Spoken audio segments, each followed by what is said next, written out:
Bismillahirrahmanirrahim. Assalamualaikum warahmatullahi wabarakatuh. Perkenalkan, nama saya Jody Setiawan dengan NIM 2030404061 dari Pol B. Video ini saya buat untuk memenuhi syarat mata kuliah Teologi Politik Islam dengan dosen pengampu Bapak Muhammad Sirajuddin Fikri SSM yang berjudul Pemikiran Politik Muhammad Abduh. Baiklah, di sini kita akan membahas mengenai latar belakang, biografi, dan pemikiran politik Muhammad Abduh. Yang pertama adalah latar belakang Muhammad Abduh. Muhammad Abduh adalah tokoh Islam modernis yang selalu mengkampanyekan perubahan dengan nalar yang sehat, bukan dengan berpangku dengan tangan pada dogmatisme keagamaan dan mengesampingkan nalar. Kampanye perubahannya dapat dilihat dari bagaimana Muhammad Abduh ingin melakukan penyesuaian prinsip-prinsip dasar yang tetap berpegang pada Al-Quran dan hadis. Gagasan yang berani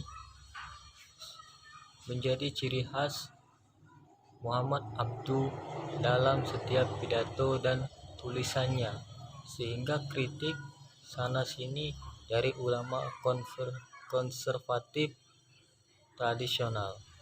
Namun, Muhammad Abduh tidak jarang mendapatkan tanggapan positif dari kalangan ulama modern, sehingga suatu yang menarik untuk kita kaji bersama bagaimana sepak terjang Muhammad Abduh dan perannya sebagai tokoh pengembang dan kontemporer landasan pendidikan Islam, khususnya di dalam konteks rekontemporer pada manajemen pendidikan Islam di era kontemporer. Selanjutnya, biografi riwayat hidup Muhammad Abduh.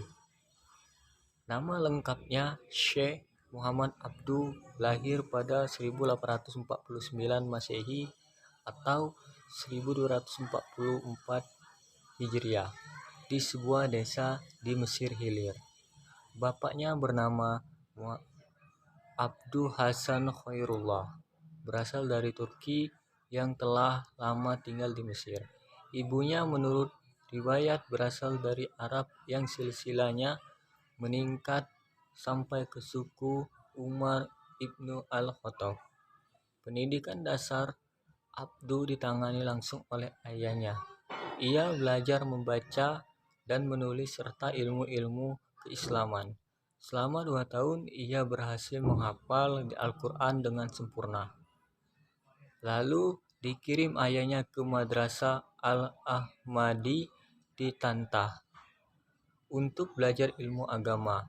Namun metode yang dikembangkan membosankan menurut Abduh. Lalu Abduh meninggalkan Tantah dan kembali ke kampungnya. Di usia 16 tahun, Abduh dikawinkan oleh orang tuanya.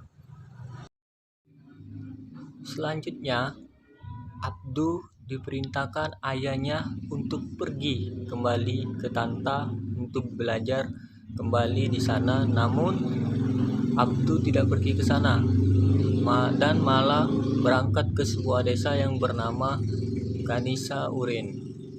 Ia bertemu Syekh Darwis. Kemudian Syekh Darwis mengajaknya untuk berdiskusi terhadap permasalahan-permasalahan yang muncul. Syekh Darwis yang mengubah hidupnya dari seorang yang frustasi pada sekolah menjadi orang yang haus akan ilmu. Setelah memperoleh sentuhan dari Syekh Darwis, ia akhirnya kembali ke Tantah untuk meneruskan pelajarannya. Tamat dari Tantah,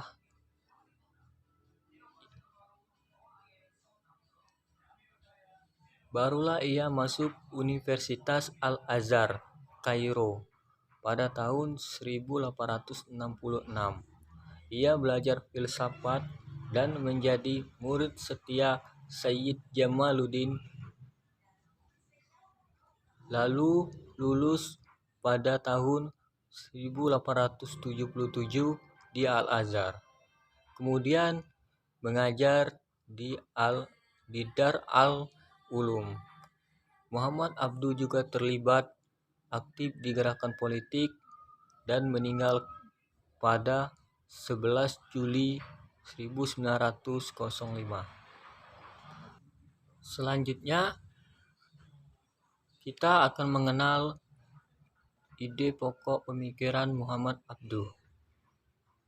Dalam bidang politik, Muhammad Abduh sesungguhnya lebih menekankan kebebasan dalam menentukan, termasuk apakah negara berbentuk khalifah atau berbentuk negara dengan demokratisasi seperti yang telah terjadi di dunia barat. Dengan sikap tersebut bukan berarti Abduh mengadopsi secara mentah sistem kedua model negara di atas. Karena jika hal tersebut terjadi menurut Abduh, maka sesungguhnya kaum muslimin keluar masuk taklid. Pandangan Abduh bahwa Islam tidak menetapkan bentuk pendapat Ibnu pemerintahan mempunyai kesamaan dengan Taimiyah. Keduanya sama-sama tidak mementingkan bentuk pemerintahan dan sama-sama berpendapat bahwa sistem pemerintahan disesuaikan dengan kehendak umat melalui ijtihad serta tidak mendasarkan kepada sistem syariat yang kaku. Abduh pun melihat sikap jumud merupakan penyebab kemunduran umat Islam akibat dari pemerintahan yang sewenang-wenang absolut, juga tidak terlepas dari pengertian yang dipahaminya. Selanjutnya, pendapat Abduh mengenai sumber kekuasaan bagi pemerintahan dalam Islam lebih tegas. Ia menegaskan rakyat adalah sumber kekuasaan bagi pemerintah. Rakyatlah yang mengangkat dan yang mempunyai hak memaksa pemerintah. Karenanya, rakyat harus menjadi pertimbangan utama dalam menetapkan hukum untuk kemaslahatan mereka. Pandangan ini membawanya kepada pendapat mengenai hakikat kekuasaan dalam Islam. Karena sumber kekuasaan adalah rakyat, maka Islam, kata Abduh, tidak mengenal kekuasaan agama seperti yang terdapat dalam Kristen ketika gereja berkuasa di masyarakat barat.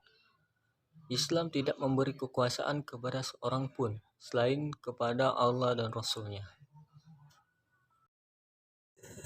Sekian materi yang saya sampaikan. Mohon maaf jika ada salah. Saya ucapkan terima kasih.